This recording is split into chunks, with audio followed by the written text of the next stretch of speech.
بات کا آغاز کروں گا نبی کریم صلی اللہ علیہ وسلم کی ایک حدیث سے جو کہ صحیح بخاری میں پائی جاتی ہے، جو کہ بڑی خوفناک حدیث ہے۔ خوفناک اس لیے کہہ رہا ہوں کیونکہ اس حدیث میں آخرت کے، قیامت کے کچھ مناظر کا ذکر ہوا ہے۔ نبی کریم صلی اللہ علیہ وسلم ایک جگہ سے گزرتے ہوئے آپ نے دیکھا کہ نبی کریم صلی اللہ علیہ وسلم کو خواب میں دو فرشتے جو ہیں وہ مختلف جگہوں سے گزارتے چلے گئے اور آپ ان سے پوچھتے گئے کہ یہ کیا ہو رہا ہے، اور پھر انہوں نے ہر بار یہی کہا کہ آگے چلیں پھر آپ کو بتاتے ہیں۔ سب سے پہلے آپ نے دیکھا کہ دو شخص ہیں، ایک شخص زمین پر لیٹا ہوا ہے اور دوسرا شخص اس کے سر پہ کھڑا ہوا ہے، اس کے ہاتھ میں ایک بھاری بھرکم سا پتھر ہے اور وہ پتھر لے کے اس کے سر کے اوپر دے مارتا ہے اور اس کا سر کچل دیا جاتا ہے۔ پھر وہ پتھر دوبارہ اٹھاتا ہے اور اس ٹائم تک اس کا سر دوبارہ ٹھیک ہو چکا ہے، پھر سے وہ اس کے سر پہ پتھر دے مارتا ہے اور پھر اس کا سر کچل دیتا ہے۔ آگے جا کے دیکھا تو دو اور شخص نظر آئے، ایک شخص زمین پر لیٹا ہوا ہے اور دوسرا اس کے سر پہ کھڑا ہے، جو کہ ایک لوہے کی ہک کے ساتھ اس کے جبڑے کو یہاں سے چیرتا ہے، پھر اس سائڈ سے چیرتا ہے، پھر اوپر سے چیرتا ہے اور پھر نیچے سے چیر دیتا ہے، اور ہر دفعہ جب اس کے جبڑے کو چیرا جاتا ہے تو وہ دوبارہ سے ٹھیک ہو جاتا ہے، اور یہی پروسیس کنٹینیو ہو رہا ہے۔ آگے گئے تو دیکھا کہ ایک دور ایک تندور ہے، اس تندور میں سے چیخو پکار کی آوازیں آ رہی ہیں۔ اندر دیکھا تو مرد اور عورتیں وہاں پہ موجود ہیں جو کہ برہنہ حالت میں بغیر لباس کے ہیں اور وہ اندر پکائے جا رہے ہیں۔ اس کے آگے گئے تو دیکھا ایک تالاب ہے خون کا بھرا ہوا، اور اس تالاب میں ایک شخص تیر رہا ہے، اور جب بھی وہ تالاب کے کنارے تک پہنچتا ہے تو ایک شخص اس تالاب کے کنارے پہ کھڑا ہوا اس کے منہ کے اوپر ایک پتھر دے مارتا ہے، اور اس پتھر کے زور کی وجہ سے وہ دور چلا جاتا ہے۔ پھر وہ پتھر کو اپنے منہ میں دبائے دوبارہ کنارے تک پہنچتا ہے، وہ شخص اس کے منہ سے پتھر نکالتا ہے اور پھر اتنی زور سے اس کے منہ پہ دے مارتا ہے کہ وہ پیچھے جا لگتا ہے، پھر وہ پتھر کو لے کے واپس آتا ہے، اور یہی پروسیس ریپیٹ ہوتا چلا جا رہا ہے۔ آگے آپ جاتے ہیں تو آپ دیکھتے ہیں کہ ایک بہت ہی بھیانک قسم کا ایک شخص ہے جو کہ ایک آگ کے ارد گرد چکر لگا رہا ہے۔ اس سے آگے جاتے ہیں تو دیکھا ایک بڑا ہی خوبصورت باغ ہے، بہت خوبصورت، اور اس باغ کے اندر ایک اونچا سا درخت ہے، اور اس درخت کے ساتھ ایک لمبا سا بہت خوش شکل انسان ہے، اور اس انسان کے ارد گرد بہت سارے بچے جو ہیں وہ کھیل رہے ہیں اور انجوائے کر رہے ہیں۔ آگے جاتے ہیں تو دیکھتے ہیں کہ کچھ ایسے لوگ ہیں جن کا آدھا جسم جو ہے وہ بہت ہی خوبصورت ہے اور آدھا جسم انتہائی بدصورت ہے۔ نبی کریم صلی اللہ علیہ وسلم نے جب ان کے بارے میں پوچھا کہ آخر یہ لوگ کون ہیں، تو فرشتوں نے اب بتانا شروع کیا کہ جو سب سے پہلے آپ نے دو لوگ دیکھے تھے جس میں ایک شخص دوسرے کا سر پتھر سے کچل رہا تھا، یہ اس شخص کا سر کچلا جا رہا تھا جو قرآن تو پڑھتا تھا لیکن اس پر عمل نہیں کرتا تھا، اور جو نمازوں کو بے پرواہی کے ساتھ اور لاپرواہی کے ساتھ ادا کرتا تھا یا ادا ہی نہیں کرتا تھا۔ دوسری طرف ان کا ذکر کیا وہ شخص جو دوسرے کے اوپر اس کا جبڑا چیر رہا تھا ہک کے ساتھ، یہ بتایا یہ اس شخص کا منہ چیرا جا رہا ہے جو دنیا میں جھوٹ بولتا تھا، اور اتنا جھوٹ بولتا تھا کہ اس کا جھوٹ پوری دنیا میں پھیل جاتا تھا۔ آج سوشل میڈیا کے ذریعے ہم یہ بات اچھی طرح جانتے ہیں کہ جھوٹ کتنی جلدی سے پوری دنیا میں پھیل سکتا ہے۔ پھر ان کا جب سوال کیا کہ وہ لوگ جو کہ تندور میں تھے برہنہ حالت میں، یہ لوگ آخر کون تھے، تو بتایا گیا یہ دنیا کے وہ لوگ ہیں جو زنا کیا کرتے تھے، مرد ہوں یا عورتیں ہوں۔ پھر اس شخص کے بارے میں پوچھا جو کہ خون کے تالاب میں تیر رہا تھا اور اس کے منہ کے اوپر بار بار پتھر مارے جا رہے تھے، تو بتایا گیا یہ امت کا وہ شخص ہے جو سود کا کاروبار کرتا تھا، یعنی کہ ربا میں یا انٹرسٹ میں ڈیل کرتا تھا۔ پھر ان کا پوچھا گیا وہ شخص جو کہ ایک بھیانک قسم کا انسان ہے جو کہ آگ کے ارد گرد چکر لگا رہا ہے، تو بتایا گیا کہ یہ جو ہے اصل میں جہنم کا داروغہ ہے، مالک، دا گیٹ کیپر آف ہیل۔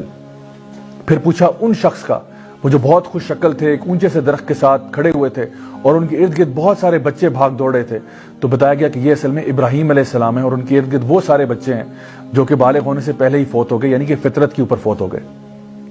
پھر آگے جا کے وہ لوگ جو کہ آدھے خوبصورت ہیں اور آدھے خوبصورت نہیں ہیں، یہ وہ لوگ ہیں جو دنیا میں اچھے کام بھی کرتے تھے اور اسی کے برابر برے کام بھی کرتے تھے۔ تو پھر ان لوگوں کو کہا جائے گا کہ حوض کوثر میں جا کے ڈوب کے ایک دفعہ آ جائیں، اور پھر جب وہ وہاں سے آئیں گے تو پھر ان کے پورے جسم جو ہے وہ صاف ستھرے ہو چکے ہوں گے اور وہ خوش شکل ہو جائیں گے۔ مائی ڈیئر برادرز سسٹرز، یہ حدیث میں نے آپ کو اس لیے سنائی ہے تاکہ ہمیں سمجھ میں آ جائے کہ جو بھی ہم دنیا میں اعمال کر رہے ہوتے ہیں، ایسا نہیں ہوتا کہ ان کا کوئی حساب کتاب نہیں ہوگا۔ جس قسم کا عمل انسان نے دنیا میں کیا ہوتا ہے، ہو سکتا ہے کہ اس کی سزا اس کو دنیا میں مل جائے، اور ہو سکتا ہے کہ دنیا کے علاوہ آخرت میں بھی مل جائے، تو اس لیے گناہوں سے بچنا ہی ضروری ہے۔ اللہ سبحانہ تعالیٰ فرماتے ہیں قرآن مجید میں سورہ طلاق سورہ نمبر 65 آیت نمبر 2 اور 3 میں، وَمَن يَتَّقِ اللَّهَ يَجْعَل لَّهُ مَخْرَجًا وَيَرْزُقْهُ مِنْ حَيْثُ لَا يَحْتَسِبُ وَمَن يَتَوَكَّلْ عَلَى اللَّهِ فَهُوَ حَسْبُهُ، کہ جو شخص بھی اللہ کا تقوی اختیار کرے گا، یعنی گناہوں کو چھوڑ دے گا، اللہ تعالیٰ اس کو ہر مشکل سے باہر نکالے گا اور پھر اس کو رزق عطا فرمائے گا وہاں سے جہاں سے اس نے سوچا بھی نہیں ہوگا. اور جو لوگ اللہ پر توکل کرتے ہیں اللہ ان کے لیے کافی ہو جاتا ہے. اگر ہم چاہتے ہیں کہ اللہ تعالیٰ ہمیں ہماری مشکلوں کو دور کر دے ہم سے, تو اس کے لیے ہمیں گناہوں کو چھوڑنا ہوگا اور تقویٰ کی زندگی کو اختیار کرنا ہوگا. My dear brothers and sisters, اکثر لوگ جب گناہوں کو چھوڑنے کی بات آتی ہے تو وہ کہتے ہیں نہیں جی ہمارے گناہ تو چل رہے ہیں لیکن ساتھ ساتھ ہم نیکیاں بھی بہت کرتے ہیں. تو اس کی مثال ایسے ہی ہے کہ انسان کمرے میں اے سی لگا دے اور ساری کھڑکیاں کھول دے. تو ایک طرف تو آپ نے استغفار کی ہوئی ہے لیکن آپ گناہ چھوڑنے کے موڈ میں ہی نہیں ہیں. ایک انسان ہر سال حج بھی کرتا ہے, عمرہ کرتا ہے, صدقہ بھی کرتا ہے, لیکن حرام بزنس بند نہیں کر رہا, حرام کاروبار ختم نہیں کر رہا, حرام کام ختم نہیں کر رہا. تو آخر پھر اس بندے کی بخشش اور مغفرت کیسے ہوگی؟ اصل کام یہ ہے کہ سب سے پہلے گناہوں کو چھوڑیں, اس کے بعد جتنے نیک اعمال کرنا چاہتے ہیں آپ ضرور کریں, لیکن گناہوں کو چھوڑنا بہت ضروری ہے. یہ جو پروسیس میں نے آپ کو بتایا کہ جو ڈیفیکلٹیز ہماری لائف میں آتی ہیں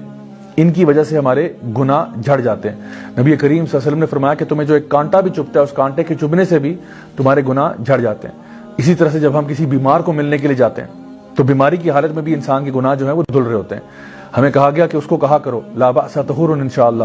کہ فکر نہ کرو انشاءاللہ یہ تمہارے طہارت کا ذریعہ بنے گی, تمہارے پیوریفیکیشن کا ذریعہ بنے گی. اللہ سبحانہ تعالیٰ فرماتے ہیں قرآن مجید میں قل یا عبادی الذین اسرفوا علی انفسہم لا تقنطوا من رحمت اللہ ان اللہ یغفر الذنوب جميعا, کہ اے میرے بندو جنہوں نے اپنی ذات کے ساتھ ظلم کیا ہوا ہے گناہ کر کر کے, اللہ تعالیٰ کی مغفرت سے مایوس نہیں ہونا. کیوں مایوس نہیں ہونا؟ ان اللہ یغفر الذنوب جميعا, یقیناً اللہ تعالیٰ تمہارے تمام گناہوں کو معاف کر سکتا ہے. تمام گناہ, جی ہاں, کوئی بھی گناہ اگر آپ نے کیا ہو اللہ تعالیٰ اس کو معاف کر سکتا ہے. لیکن سوال یہ کہ کیا آپ توبہ کرنے والے بن سکتے ہیں یا نہیں؟ My dear brothers and sisters, امام ابن القیم رحمہ اللہ بہت بڑے عالم دین تھے. وہ کہا کرتے تھے کہ کچھ اعمال ایسے ہوتے ہیں, کچھ گناہ ایسے ہوتے ہیں جو انسان کو جنتی بنا دیتے ہیں. ویسے تو بظاہری طور پہ بڑی حیرت کی بات لگتی ہے کہ گناہ انسان کو جنتی کیسے بنا دیتا ہے. تو انہوں نے اس کو سمجھایا کہ ایسا ہوتا ہے کہ کبھی کبھار انسان گناہ کرتا ہے اور اس کے بعد ایسی توبہ کرتا ہے کہ وہ اللہ کا ولی بن جاتا ہے. یعنی وہ گناہوں کو چھوڑ کر اپنا لائف سٹائل ایسا چینج کرتا ہے, اللہ کے ساتھ اس طرح سے جڑ جاتا ہے کہ اللہ تعالیٰ اس کے پچھلے تمام گناہوں کو نہ صرف معاف کر دیتے ہیں بلکہ اس کے گناہوں کو نیکیوں میں بدل دیتے ہیں اور اللہ تعالیٰ اس سے محبت کرنے لگتے ہیں. ان اللہ یحب التوابین ویحب المتطہرین, یقیناً اللہ محبت کرتا ہے ان گناہگاروں سے جو توبہ کر لیں. تو my dear brothers and sisters, انتظار کس بات کا ہے, دیر کس بات کی ہے؟ جب تک ہماری سانس میں سانس ہے آئیے ہم فیصلہ کریں کہ انشاءاللہ ہم سے جو بھی غلطیاں ہوئیں, کوتاہیاں ہوئیں, ہم اللہ تعالیٰ سے گڑ گڑا کے معافی مانگیں گے تاکہ اللہ تعالیٰ ہماری تمام غلطیاں, کوتاہیاں, گناہوں کو معاف کرے. اللہ تعالیٰ ہم سے راضی ہو جائے اور اللہ تعالیٰ ہمیں اپنے نیک بندوں میں شامل کرے, اپنے انبیاء, صدیقین, شہداء, صالحین میں, اور انشاءاللہ ہمیں جنت الفردوس میں اعلیٰ مقام نصیب فرمائے. Until next time, this is me Raja Zawlak signing off. Wassalamu alaikum.